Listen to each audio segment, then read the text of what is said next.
Thank you. Mr. Forbes. Thank you, Mr. Chairman. Mr. Secretary, this is a copy of the much heralded new strategy. It's about 8 pages long, and one of the things that we know very clear is that that's been driven by the budget. The Secretary of Defense said yesterday he was given about $487 billion of cuts.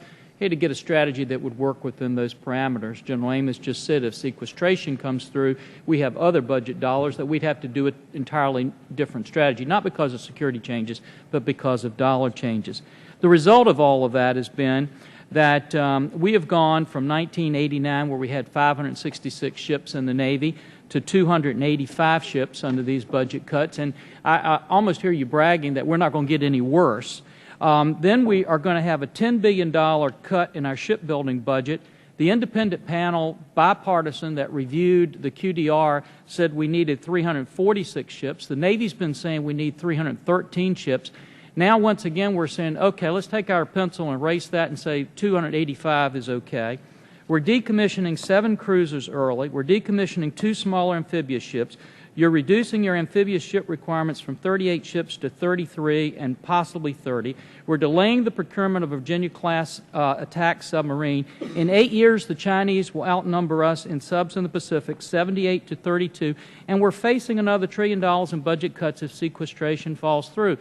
Mr. Secretary, it's kind of like that book that used to be out, Where's Waldo?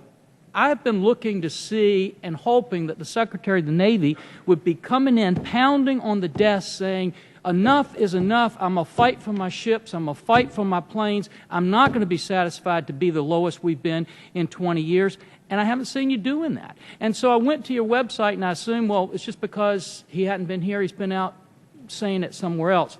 So I pulled up your website, and since August, you've given 4 major policy speeches.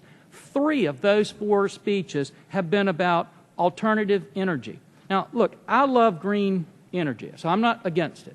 It's a matter of priorities. I look at all the cuts we're making, not in alternative energy, they're going up. I look again at your priorities. 3rd top priority you have is to have the Navy lead the nation in sustainable energy. You're not the Secretary of the Energy, you're the Secretary of the Navy.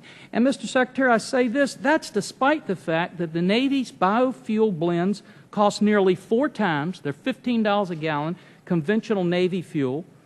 You spent $12 million on 450,000 gallons of fermented algae biofuel, and here's your statement. Not that it's going to save lives of our sailors.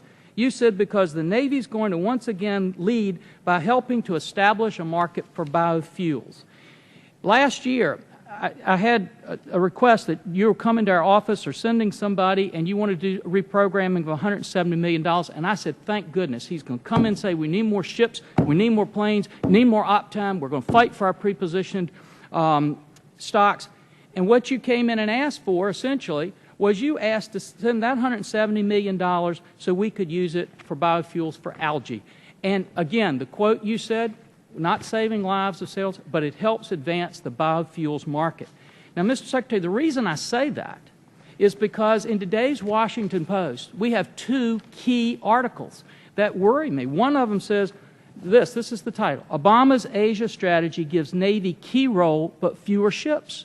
That worries me when we're shifting to the Pacific, but we have fewer ships, and I would think we'd be pounding on the desk saying, we need more ships. It's too few ships.